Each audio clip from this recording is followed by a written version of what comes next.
मेरे पापा ने मुझे बताया था एक्चुअली कि एमके यादव सर हैं, यूपीएससी की तैयारी कर रहे हैं। मैं तो बहुत खुद को लकी फील करती हूँ, मेरी फ्रेंड ने आपको सजेस्ट किया था। मैंने आपका ही कोर्स इसलिए ज्वाइन किया था क्योंकि आपके कोर्स से ये था आंसर राइटिंग भी डे टू डे एक्टिव हो जाएगी। तो हस्बैंड यही बोले कि नहीं, इनका सर का करो, आइए सबका बैच आ रहा है, तुम बस ये ज्वाइन करो। उसका फायदा सर मुझे ये हुआ, और मुझे नहीं पता सर, मैं वो 5-5 मिनट में आंसर लिख रही थी वहाँ पे। तो सर से मैं एक बार मिला तो वो बोले कि तुम बस झेल जा किसी तरह मेरे को 1 महीना। सर जैसे आपने पहले क्लासेस ली थी साइंस ऑफ आंसर राइटिंग में, 8 से 10 क्लासेस शायद थी, तो उसके बाद एक दिमाग में एक फॉर्मेट सा बन गया था। तो आपका प्री के लिए, यूपीएससी प्री के लिए भी कोई बैच चलता था, तो मेरा सर एक ड्रीम था कि कभी मैं मेंस दूंगा तो आपके साथ। जो सिलेक्शन दिलाया वो आइए सभी था। Sir mains answer writing sir मैंने आपका कोर्स ज्वाइन किया था 2024 में। सर मेरा बेसिक मटेरियल केवल आपका था सर। लॉजिक ये तक मैं आपको पहले से जानता था, फिर मुझे एमके सर के बारे में पता चला। आपकी मैंने क्लासेस देखे हुए थे यूट्यूब पे। मैं आईएएस सर से एसोसिएटेड थी। I would say thank to the IAS team. The IAS hub नाम की कोचिंग है एमके यादव सर की। यादव सर के बारे में जानकारी मिली। मैंने आईएएस सबसे यूपीपीसीएस प्रीमियम बैच ज्वाइन किया था। IAS hub the IAS hub की वेबसाइट पर यूपीपीसीएस टॉपर्स की आंसर कॉपीज फ्री में उपलब्ध हैं। उन्हें आप हमारी वेबसाइट से डाउनलोड करके आंसर राइटिंग सीखें और अपनी रैंक सुनिश्चित करें। साथियों नमस्कार, मेरा नाम अमित द्विवेदी है। हाल ही में उत्तराखंड पीसीएस वर्ष 2024 की जो परीक्षा है उसका परिणाम घोषित हुआ है। उसमें मुझे रैंक 4 के साथ डिप्टी कलेक्टर के पद पर मेरा चयन हुआ है। सबसे पहले मैं डीकेटी प्लेटफॉर्म का धन्यवाद देना चाहता हूं, क्योंकि वर्ष 2022 से ही मैं इस चैनल पर जो भी टॉपर्स आते हैं, चाहे वो सिविल सर्विसेज के हों या फिर किसी स्टेट की पीसीएस परीक्षा के चयनित अभ्यर्थी हों, उनके इंटरव्यूज़ मैंने सुने हैं और मुझे बहुत दिशा भी मिली है, चाहे वो जीएस के पेपर्स के लिए हो, ऐसे के लिए हो या फिर ऑप्शनल के लिए। और आज मुझे इस प्लेटफॉर्म पर अपने अनुभवों को साझा करने का अवसर मिला है। इसके लिए मैं फिर से धन्यवाद देता हूँ इस प्लेटफॉर्म का। अपने बारे में मैं बताऊँ तो मेरा नाम अमित द्विवेदी है। मैं उत्तराखंड के पिथौरागढ़ जनपद का निवासी हूँ। यहाँ मैं स्पेसिफिकली माजकोट गाँव का निवासी हूँ। अपनी स्कूलिंग के बारे में मैं बताऊँ तो मेरी जो प्रारंभिक शिक्षा है वो मेरे गांव के ही विद्यालयों से हुई है। मेरी 12वीं तक की शिक्षा राजकीय इंटर कॉलेज डोर से हुई है। मेरा माध्यम हमेशा से हिंदी रहा है और सिविल सर्विसेज में भी मेरा माध्यम हिंदी ही है। उसके पश्चात मैंने पिथौरागढ़ के ही LSM-PG कॉलेज से अपनी स्नातक उपाधि प्राप्त की है। BSc PCM से मैंने अपनी ग्रेजुएशन की डिग्री प्राप्त की है। उसके बाद मैंने आगे की एकेडमिक पढ़ाई स्टार्ट नहीं करी, तभी से मैं तैयारी के फील्ड में आ गया था। अपने जो बैकग्राउंड है मेरे परिवार का, उसके बारे में मैं बताऊं तो मेरे पिता एक सामान्य किसान वर्ग से संबंधित हैं और उनका जो कार्य है वो पुरोहित का कार्य करते हैं, कुंडलियाँ वगैरह वो लिखते हैं। मेरी माताजी एक गृहिणी हैं, हाउसवाइफ हैं और घर के ही कामों में वो लगी रहती हैं। और आय वर्ग के हिसाब से हम एक निम्न आय वर्ग के परिवार से हैं और सरकारी स्कूल से पढ़ के हिंदी माध्यम से मुझे यह सफलता प्राप्त हुई। अपनी सफलता की जो भी तैयारी की जर्नी है उसके बारे में अगर मैं बताऊं तो सबसे पहले मैंने वर्ष 2021 से अपनी तैयारी प्रारंभ करी थी। मेरा उद्देश्य सिविल सर्विसेज ही रहा था कि मैं यूपीएससी की परीक्षा दूं। 2022 में मैंने अपना पहला प्रयास किया था सीमित संसाधनों से और यूट्यूब से पढ़कर ही। जहाँ मुझे सफलता नहीं मिली थी, मैं प्रीलिम्स पास नहीं कर पाया था। चूँकि मेरी पारिवारिक पृष्ठभूमि ऐसी थी कि मुझे कुछ सरकारी नौकरी चाहिए थी, इसलिए मैंने जो स्टेट स्पेसिफिक एग्ज़ाम है उनकी तैयारी करना स्टार्ट किया और 2023 में यूपीएससी स्किप किया था। वर्ष 2023 में मुझे यहाँ जो राजस्व उप निरीक्षक की परीक्षा है, रेवेन्यू सब इंस्पेक्टर, उसमें डिस्ट्रिक्ट टॉप करने का सौभाग्य प्राप्त हुआ और मैं उस पद पर चयनित हुआ था। फिर उसी की ट्रेनिंग के दौरान मैंने वर्ष 2024 में अपनी यूपीएससी की परीक्षा फिर से दी। वहाँ मुझे प्रीलिम्स को पास करने का मौका मिला। ये प्रीलिम्स मैंने अपने ट्रेनिंग के दौरान ही और बिना कोचिंग के, यूट्यूब का एक मेजर रोल रहा है मेरी तैयारी में, उसको मैं आगे साझा भी करूँगा। उसी से पास की। फिर मैं मेंस लिखने के लिए दिल्ली गया, जहाँ मैं 2.5 माह वहाँ रहा था। इस दौरान भी मैंने कोई कोचिंग पढ़ने के उद्देश्य से ज्वाइन नहीं की, वहाँ आंसर राइटिंग करने और एक ऐसा माहौल मिलने के लिए मैं वहाँ रहा था और मैंने अपनी मुख्य परीक्षा दी थी। वर्ष 2024 में मैं मुख्य परीक्षा पास नहीं कर पाया, मेरे 704 नंबर बने थे उस दौरान। फिर मैंने उत्तराखंड के ही कुछ अन्य एग्ज़ाम्स भी यहाँ दिए, जैसे आरओ का एग्ज़ाम मैंने इसके बाद दिया, समीक्षा अधिकारी का, उसमें मुझे सफलता मिली रैंक 24 के साथ। फिर मैं पीसीएस की परीक्षा जो वर्ष 2024 की है उत्तराखंड की, उसमें शामिल हुआ, प्रीलिम्स पास किया और मेंस भी लिखा और वहाँ मुझे आज उसका परिणाम आया है तो मुझे 4थी रैंक प्राप्त हुई। मैंने वर्ष 2025 में भी यूपीएससी की मुख्य परीक्षा लिखी है, जहाँ मैं फिर से एक नैरो अंतर से इंटरव्यू तक नहीं जा पाया। 732 नंबर मेरे बने थे उस दौरान। ये रही मेरी अभी तक की जर्नी। अब मैं अपनी जो तैयारी की जर्नी है, सफलता मुझे जो आज मिली है, वो कैसे शुरू हुई और कैसे यहाँ तक पहुंची, उस पर प्रकाश डालना चाहूँ। मैं बिल्कुल जो भी मैंने स्टार्ट किया है उसी को विशुद्ध रूप से आपके सामने रखता हूँ। स्टार्टिंग में मैंने जब अपनी तैयारी करी तो वो बहुत बिखरी थी, क्योंकि गाँव में था और ऐसा कोई वर्ग वहाँ नहीं था जो तैयारी करे, तो मुझे ऐसी गाइडेंस भी प्राप्त नहीं हुई। तो मैं यूट्यूब से ही पढ़ रहा था। तैयारी की बात करूं तो मैंने सबसे पहले जो स्टैंडर्ड बुक लिस्ट है उसे फॉलो ना करके यूट्यूब से कुछ ऐसे टीचर्स थे जो यूपीएससी का कंटेंट पढ़ाते थे, उनसे पढ़ा है। जैसे मैंने पहले भी बताया, चंचल कुमार शर्मा सर हैं, उनकी क्लासेस मैंने पढ़ी थी, और ऐसे ही बहुत सारे टीचर्स थे जो अपने अपने सब्जेक्ट्स पढ़ाते हैं, उनसे पढ़ा। अपनी बुक लिस्ट में सबसे पहले आपके साथ साझा करता हूँ। जैसे इतिहास है, उसके लिए मैंने जो प्राचीन और मध्यकालीन भारत है उसके लिए पूनम दलाल दहिया की बुक पढ़ी है, और ये बहुत अच्छी बुक है। इससे मुझे प्री में तो मदद मिली ही, मेंस में भी अच्छे फैक्ट डालने, अच्छे वैल्यू एडिशन डालने में इस बुक ने मदद की है।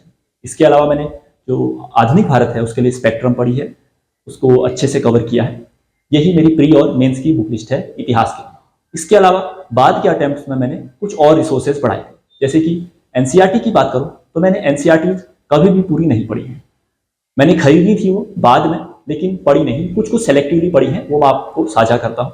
जैसे इतिहास की एनसीईआरटी की बात करूँ तो मैंने 6 की और 7 की एनसीईआरटी पढ़ी है, जो प्राचीन और मध्यकालीन भारत की। फिर मैंने सीधे 12 की, जिसमें 3 भाग हैं, उसमें से केवल पहला और दूसरा भाग पढ़ा है, जो प्राचीन और मध्यकालीन भारत के लिए ही है। ये मेरी बुक लिस्ट थी। इसके बाद मैंने बाद के वर्ष 2025 में मैंने एक इग्नू की बुक आती है, भारतीय संस्कृति करके, उसे भी फॉलो किया और मुझे वो बुक अच्छी लगी। उससे भी मुझे वैल्यू एडिशन करने में मदद मिली। इसके बाद मैं अपने ज्योग्राफी की बुक लिस्ट के बारे में बताऊं तो ज्योग्राफी में मैंने एनसीईआरटीज नहीं पढ़ी है। मैंने जो दृष्टि की क्विक बुक है उसको अच्छे से कवर किया है, और मैं उसे, मेरे लिए वो पर्याप्त रही थी, प्री के लिए भी और मेंस के लिए भी। इसके अलावा ज्योग्राफी में मैंने जो यूट्यूब पर लेक्चर्स हैं, वही बात, मैंने कोई भी बुक पढ़ी, चाहे मैंने इतिहास की बुक आपको बताई, सबसे पहले मैंने यूट्यूब से ही जो फ्री लेक्चर्स हैं, मैराथन वीडियोज हैं, प्राचीन के लिए, मध्य के लिए, आधुनिक के लिए, उनको अच्छे से कवर किया था, समझा था कि इसमें क्या है। नोट्स नहीं बनाए थे उस दौरान। उसके बाद मैंने बुक से अपना फैक्ट याद करना स्टार्ट किया था। ऐसे ही ज्योग्राफी में भी मैंने इस बुक के साथ जो यूट्यूब पर, जैसे सुदर्शन सर हैं, उनके जितने भी यूट्यूब पर लेक्चर्स हैं मैंने मोस्ट ऑफ कवर किए होंगे, उसमें से 3 से 4 बार मैंने कवर किए हैं। चाहे उनकी अन्य सीरीजेज हैं, जैसे वर्ल्ड मैपिंग की है या फिर इंडियन ज्योग्राफी की है, जो भी है, मैंने अच्छे से 4-5 बार उनको पढ़ा है, उनके नोट्स बनाए हैं, और उसके बाद इस बुक को पढ़ा। इससे मेरा ज्योग्राफी कवर हो गया था लगभग। फिर करंट के लिए भी जो भी टीचर्स हैं अपने अपने सब्जेक्ट्स के, वो यूट्यूब पर मैराथन वीडियोस डालते हैं, उनको मैंने अच्छे से कवर किया है। मैं पॉलिटी की बात करूं तो पॉलिटी में मैंने एम लक्ष्मीकांत ही पढ़ी है, और केवल यही पढ़ी है। मैंने जो 11 की एनसीईआरटी है पॉलिटी की, उसे भी पढ़ने की कोशिश की, क्योंकि बहुत लोगों ने रिकमेंड किया, लेकिन मैंने वो पढ़ी, लेकिन मुझे ऐसा कुछ स्पेसिफिक उसमें से नहीं लगा कि मैं उसको पढ़ूं और उससे मेरा कुछ हो। बाद में मैंने उसे स्किप कर दिया था। मेरा एम लक्ष्मीकांत से ही प्री के लिए कवर हो गया था। हाँ, मेंस के लिए दूसरी रणनीति है, उस पर मैं बाद में आऊँगा। इसके बाद मैं इन्वायरमेंट की चर्चा करूँ तो इन्वायरमेंट के लिए मैंने कोई भी बुक नहीं पढ़ी है। मैंने फिर से वही जो नवीन तंवर सर हैं, उन्होंने यूट्यूब पर ही इन्वायरमेंट की एक मैराथन वीडियो डाली थी, 10 से 12 या फिर इससे भी लंबी हो सकती है, उसके नोट्स बनाए थे, उसको अच्छे से कवर किया। फिर बाद के अटेम्प्ट्स में मैंने जो 6 से लेकर 12 तक की विज्ञान की एनसीईआरटीज है, उनको पढ़ने की कोशिश करी। जैसे 6, 7, 8 तो मैंने ऊपर से ही पढ़ ली थी, क्योंकि मुझे कोई काम का नहीं लगा, उसमें से खास काम की बातें नहीं लगी। मैंने बस इसलिए करी ताकि मैं एज में रहूं कि कोई भी बात मुझसे छूटे नहीं। अगर आप यूपीएससी के पीवाईक्यूज देखते हैं तो आपको इतना समझ आ जाता है कि कहाँ से क्वेश्चन बनने वाले। 9 और 10 की एनसीईआरटीज के भी कुछ चैप्टर जो बायोलॉजी से जुड़ते हैं, या फिर ऐसे चैप्टर जो इन्वायरमेंट से जुड़ते हैं, उनके मैंने नोट्स बनाए थे। बाकी 11वीं और 12वीं की जो एनसीईआरटीज हैं विज्ञान की, बायोलॉजी की खासकर, उसके अंत के चैप्टर डायरेक्ट इन्वायरमेंट से जुड़ते हैं, और यूपीएससी उनसे लगातार क्वेश्चंस भी पूछता है, तो मैंने उनके भी अच्छे से नोट्स प्रिपेयर किए। मैंने कोचिंग का कोई भी मटेरियल ऐसे यूज नहीं किया है जो मैं खुद से पढ़ूं। यूट्यूब पर किसी ने पढ़ाया है अगर, तो मैंने उसको पढ़ने की कोशिश करी है, और उसी के नोट्स बनाए हैं, और उनको यूपीएससी के अनुसार फिल्टर करने की कोशिश की है, और उसमें वैल्यू एडिशन किया है। अन्य ऐसे ही, जैसे कुछ एनसीईआरटी से मिल गया, कुछ यूट्यूब पे किसी ने अन्य करा लिया काम की बातें, या फिर कोई यूपीएससी के पीवाईक्यूज में है, ऐसे मैंने कवर किया। ऐसे ही मैंने साइंस एंड टेक भी जितना मुझे समझ आया, और क्योंकि मैं साइंस एंड टेक को इतने सीरियसली कभी कवर किया नहीं, तो मैंने यूट्यूब से ही थोड़ा बहुत कवर किया होगा, उसके नोट्स बनाए। बाकी इसमें भी कोई वैल्यू एडिशन मैंने कोई कोचिंग से नहीं किया।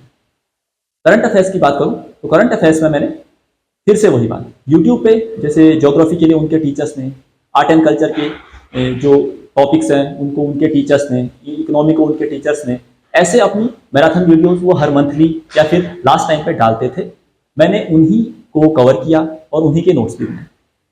फियर जो फोमो होता है उसे दूर करने के लिए किसी मंथली मैगजीन को भी मैंने ज़रूर से कवर करने की कोशिश की थी। मंथली मैगजीन जो हिंदी में आती हैं उन्हें कवर किया। बहुत डीप से तो मैं नहीं कहूँगा कि मैंने उन्हें कवर किया, लेकिन उस फियर को दूर करने के लिए मैंने उन्हें कवर किया जो ऊपर की फैक्चुअल बातें हैं उनको। तो ये मेरी बुक लिस्ट थी, ये मेरा रिसोर्सेज था। इसमें मैंने यूट्यूब की मदद ली और उन्हीं बुक लिस्ट को बार बार रिवाइज किया और यूपीएससी के अनुसार जो क्वेश्चंस वो पूछ रहे हैं उन पर अधिक बल दिया। अब बात आती है मेंस की कि मैंने मेंस कैसे कवर किया। इस सफलता की जो जर्नी है इसमें सबसे महत्वपूर्ण हमारा मेंस का ही चरण है। मेंस की बात करूं, मैं ईमानदारी से बताता हूं आपको, मेरे पास मेंस के कोई भी नोट्स नहीं थे। वर्ष 2024 में जब मेरा प्रीलिम्स क्वालिफाई हुआ, मेरे पास उस दौरान तक कोई भी नोट्स नहीं थे। तो मैं उसी रणनीति को आपके साथ बता रहा हूं कि अगर आपके पास नोट्स नहीं भी हैं तो आप कैसे स्मार्टली कवर कर सकते हैं। क्योंकि मेरा मेंस तो निकला नहीं था, तो शायद आप इसको कैसे भी लें, लेकिन मैं बताता हूँ। मैंने टेलीग्राम में जो अभ्यर्थी सफल हुए थे एस्पायरेंट यूपीएससी के, वो अपना टेलीग्राम चैनल बनाते हैं बहुत सारे लोग। इस वर्ष वालों ने भी बनाया होगा, पिछले वर्ष वालों ने भी बनाया। तो मैं उन्हीं चैनलों में हिंदी माध्यम के जो भी हैं उनसे जुड़ा था। उन्होंने अपने नोट्स हैं वो डाले, जैसे कि कृतिका मिश्रा जी हैं, प्रिंस कुमार जी हैं, और जो एक मीणा सर थे उन्होंने भी डाले थे अपने अपने चैनल पर अपने अपने नोट्स डाले। जैसे सुनील धनवंता सर हैं, उन्होंने डाले थे। तो मैंने उनके नोट्स निकाले, प्रिंट किया और पहले अटेम्प्ट में मैंने उन्हीं के नोट्स पढ़े विशुद्ध रूप से, कोई एक्स्ट्रा काम नहीं किया। उनके नोट्स पढ़े क्योंकि मेरे पास ना नोट्स बनाने का समय था, मैं केवल उनके नोट्स पढ़े और उन्हीं से मैंने लिखा। तो नोट्स मेरे आज तक भी मैं कहूँ तो मैंने अपने ऐसे थोरोली हर चीज़ के नोट्स नहीं बनाए। मैंने टॉपर्स के नोट्स देखे उनमें कि उन्होंने कैसे नोट्स बनाए हैं। उसके बाद जो नोट्स उनके टॉपिक्स, जो भी टॉपिक्स उनके नोट्स में शामिल नहीं थे, उनके मैंने बाद के अटेम्प्ट में खुद के नोट्स बनाए हैं। मुझे जो टॉपर्स हैं उनके नोट्स देखकर एक बात समझ में आई कि उन्होंने हर टॉपिक के एक ही पन्ने में सारी बातें लिखी हैं। अगर वे खाद्य प्रसंस्करण उद्योग के नोट्स उन्होंने बनाए हैं तो उसी में उनकी परिभाषा है, उसी में उनके चैलेंजेस हैं, उसी में उनका वे फॉरवर्ड है, उसी में उनकी स्कीम्स हैं, करंट डेटा सब उसी में है। तो मुझे इससे ये मदद मिली कि मैंने जितने भी बाद के नोट्स बनाए, चाहे वो भूमि सुधार पे हों, पीपीपी पे हों या फिर बफर स्टॉक पे हों, ऐसे ही बहुत सारे टॉपिक्स हैं, तो मैंने सबके ऐसे ही नोट्स बनाने की कोशिश की। ये नोट्स मैंने कहाँ से बनाए, वही मैंने इंग्लिश मीडियम के जो टॉपर्स हैं उन्होंने भी टेलीग्राम पर अपने नोट्स डाले हैं और हिंदी मीडियम वालों ने तो डाले। तो सबके नोट्स में मुझे हर टॉपिक लगभग मिल गया था। तो मैंने सबको कंपाइल किया और जो इंग्लिश मीडियम की इंग्लिश में बातें लिखी थी मैंने उनको हिंदी में कन्वर्ट करके अपने नोट्स बनाए थे। ऐसे ही मैंने नोट्स बनाए हर चीज़ के, चाहे GS1 से लेकर GS4 तक के। GS4 में जो अमूमन हमें समस्या आती है कि हमारे पास नोट्स नहीं है। GS4 का क्या है, हर कोई कहता है कि जो भी उसमें टॉपिक्स दिए हैं उसकी आपके पास वन लाइनर परिभाषा और कुछ एग्जाम्पल्स होने चाहिए। तो क्योंकि वन लाइनर परिभाषा उसकी लगभग समान रहती है, सबने वही नोट्स बनाए हैं, तो मैंने उसके अलग से अपने नोट्स बनाने के बजाय कोई टॉपर्स के एथिक्स के नोट्स उठा लिए। हाँ, उसमें क्योंकि परिभाषा सत्यनिष्ठा की सेम है, हर जगह वही लिखी जा रही है, तो मैंने भी वही लिखी। बाद में मैंने उनमें कुछ कोट्स डाले, कुछ एग्जाम्पल्स डाले। ये कहाँ से मिला, ये भी कोई यूट्यूब पर करा रहा है इन्हें, किसी टॉपर्स ने अगर अपने अलग से डाल रखे उनको ऐड कर लिया, कुछ गूगल की मदद दी, ChatGPT की मदद दी। ऐसे ही मैंने अपने नोट्स इनरिच किए। ऐसे मैंने अपने जो भी मेंस के नोट्स हैं वो सारे बनाए थे। तो यही मेरी नोट्स की प्रक्रिया भी रही है। हाँ, बाद में कुछ अन्य चीजें, अब जैसे मैगजीन मैंने पढ़ी, उसमें कोई नया टॉपिक आ गया तो इन नोट्स में मैं उन्हें शामिल करते गया। जो मेरे नोट्स नहीं बने थे वो चाहे मैगजीन से, टॉपर्स के नोट्स से नहीं मिल रहे हैं तो गूगल से मैंने उन्हें शामिल करते हुए इनके नोट्स बनाए। यही मेरा GS1 से GS4 तक नोट्स बनाने का नजरिया रहा है। अगर मैं इसके बाद अगर PCS की बात करूं, क्योंकि PCS में भी जो GS1 से GS4 का सिलेबस है उत्तराखंड में वो सेम UPSC का ही है, तो मुझे अलग से यहाँ नोट्स बनाने की मतलब कोशिश नहीं करनी पड़ी। उत्तराखंड स्पेसिफिक के जो 2 पेपर हैं उनके बारे में अगर मैं बताऊं तो उनके लिए मैंने विशुद्ध रूप से GS5 का पेपर है उसमें BS की और परीक्षावाणी की बुक आती है, उन्हीं को समराइज करके मैंने नोट्स बनाए थे। जो मेरे साथ में तैयारी करते हैं उन्होंने भी, हमने डिसाइड किया था कि आप GS5 के बना लो, मैं GS6 के बना लेता हूँ नोट्स। तो फिर आप, क्योंकि हमारे पास समय कम था और PCS का पहला ही अटेम्प्ट था, तो मैंने GS5 और 6 को ऐसे पहले मेंस के नजरिए से नहीं पढ़ा था और समय भी कम था, तो एक पेपर के उन्होंने बनाए, एक पेपर के मैंने बनाए। आपस में हमने शेयर किए और फिर जो भी हमें अपना लगा होगा कि GS5 में ये कम है तो मैंने उसको ऐड किया होगा उसमें। तो GS5 में के लिए इतिहास, भूगोल, ये सब विषय हैं उत्तराखंड की, इसके लिए मैंने BS की और परीक्षावाणी के नोट्स बनाए थे। बाद में जो डायनेमिक टॉपिक्स हैं GS 6 के, इसके लिए मैंने बहुत सारी चीजें जोड़ी थी। जैसे कि मैंने एक साल का जो भी न्यूज़पेपर्स की कटिंग्स आती है, मैंने बार बार ये बताया। सबसे पहले मैं यहाँ पर आपको एक चीज और बता दूं कि मेरा स्वयं का भी यूट्यूब चैनल है अमित द्विवेदी के नाम से। मैं वहां भी ये सारी बातें बताता हूँ सिविल सर्विसेज की, कि मैंने कहाँ से कौन सा टॉपिक कैसे कवर किया है। तो जरूर आप उससे भी जुड़ सकते हैं गाइडेंस लेने के लिए। ऐसे ही मैंने न्यूज़पेपर्स की कटिंग से नोट्स बनाए। कोई भी न्यूज जो उत्तराखंड से संबंधित हो, कि आज यहाँ आपदा से जुड़ा हो, कोई प्रशासनिक सुधार से जुड़ा हो, कोई राजनीतिक मुद्दे हो जो हमारे सिलेबस से अटैच हो रहे हो, उनके मैंने नोट्स बनाए। यहाँ से अच्छा खासा हमें डेटा मिल जाता है और अच्छी केस स्टडीज भी हमें मिल जाती है। तो इससे मुझे बहुत मदद मिली। मैंने बिल्कुल भी ईमानदारी से हर दिन का एक साल का पूरा मैंने करंट अफेयर्स बनाया था। जैसे कि फरवरी 2025 में हमारा मेंस था, तो मैंने 1 जनवरी 2024 से उस दिसंबर तक के सारे नोट्स बनाए थे। इसके अलावा मैंने बजट और इकोनॉमिक सर्वे, ये तो सभी बनाते ही हैं, तो ये तो मैंने पढ़ा ही था। इसके अलावा जो गवर्नमेंट की वेबसाइट्स हैं, हर विभाग की अपनी वेबसाइट्स हैं, उसमें चाहे उद्यान विभाग हो, पर्यटन विभाग हो, समाज कल्याण विभाग हो, सब अपने डेली अपडेट्स तो डालते ही हैं। साथ में उनकी जो स्कीम्स हैं वो भी उन्होंने वहां डाली है। चाहे समाज कल्याण विभाग कोई स्कीम्स चला रहा है, महिलाओं के लिए इतनी स्कीम्स चलाता है, तो मैंने कोई भी स्कीम की, और ऊपर से जैसे कि वात्सल्य योजना है या फिर लखपति दीदी योजना है, तो मैं केवल इन स्कीम्स को नहीं लिखता था वहां, इन स्कीम्स के भीतर क्या टारगेट्स हैं और अभी क्या स्थिति है, इसको भी मेंशन करने की कोशिश करता था जहां संभव हो सके।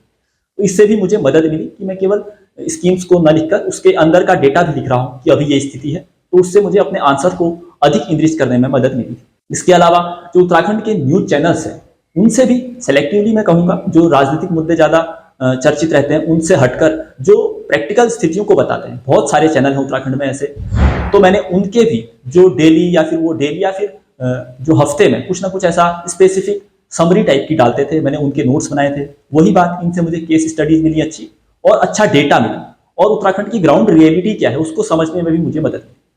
इससे मैंने GS 5 और GS 6 को ऐसे ही कवर किया, और मैंने सोचा था कि GS 5 को या GS 6 को मैं इसको UPSC स्टाइल में ही लिखूंगा, जैसे हम केसेज, जैसे हम जो SDGs हैं, कोई वाद हैं, कोई डेटा है, वहां डालने की कोशिश करते हैं, ऐसे ही हम उत्तराखंड के पेपर में भी इसे डालूंगा, ये मैंने सोचा। तो ये मेरी GS की रणनीति थी 6 के 6 के पेपर की। अब बात करता हूं मैं कि मैंने आंसर राइटिंग और मॉक टेस्ट कैसे दिए।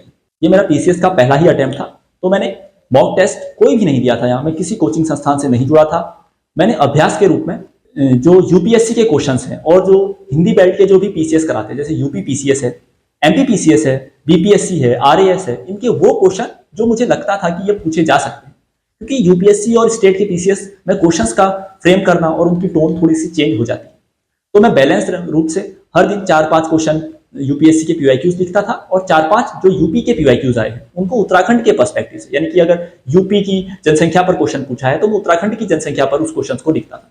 तो ऐसे ही मैंने खुद ही आंसर लिखे थे, और इवेल्युएशन का भी कोई कहीं जुड़ा नहीं था, तो मैं खुद ही उनको इंद्रिज करता था। टॉपर्स की कॉपीज देखकर मैंने खुद ये सब लिखा है उत्तराखंड के पेपर्स के लिए, और GS के लिए भी। उत्तराखंड में जो PCS की परीक्षा है, मैंने UPSC के PYQs लिखे और UP PCS के PYQs लिखे। मैं यहाँ पर जो PYQs हैं उन पर अधिक बल देना चाहूंगा। अगर आप UPSC के सारे PYQs 2013 से लेकर 2025 तक के सॉल्व करते हैं, और UP PCS के जो क्वेश्चंस हैं वो भी 2018 से लेकर 2025 तक के अगर आप सॉल्व कर लेते हैं, जो स्टेट स्पेसिफिक क्वेश्चंस हैं अमूमन उसमें से बन जाते हैं। आपने उनके नोट्स बनाए हैं तो आप पेपर ढंग से लिख पाएंगे, क्वेश्चन आपकी रेंज में होंगे।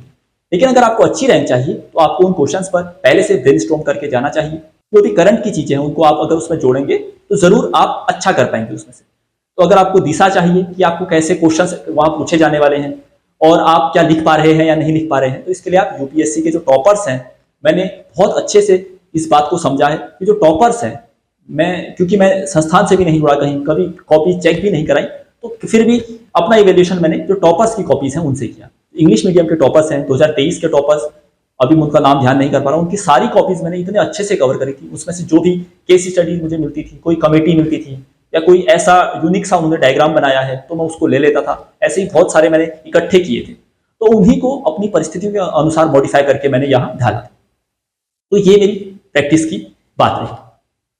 अब मैं अगर आगे की बात करूं कि जो सबसे कमी अगर मैं अपनी तैयारी में रहूं कि मुझे UPSC में मैं कुछ 2-3 नंबर से क्यों रुक रहा हूं बार बार, मुझे लगता है कि जो आंसर राइटिंग का खेल है कहीं भी वो ज्यादा है। अगर आप हिंदी मीडियम के अभ्यर्थी हैं तो आपको क्योंकि अमूमन जो इंग्लिश मीडियम का रहता है वहां हम कहते हैं कि चीजें हमारे तुलना में थोड़ा सा ठीक है। अगर आपको उनसे कम्पीट करना है और अच्छे रूप से पूरा पेपर फिनिश करना है और अच्छे कंटेंट के साथ करना है तो आंसर राइटिंग का बहुत बड़ा रोल है।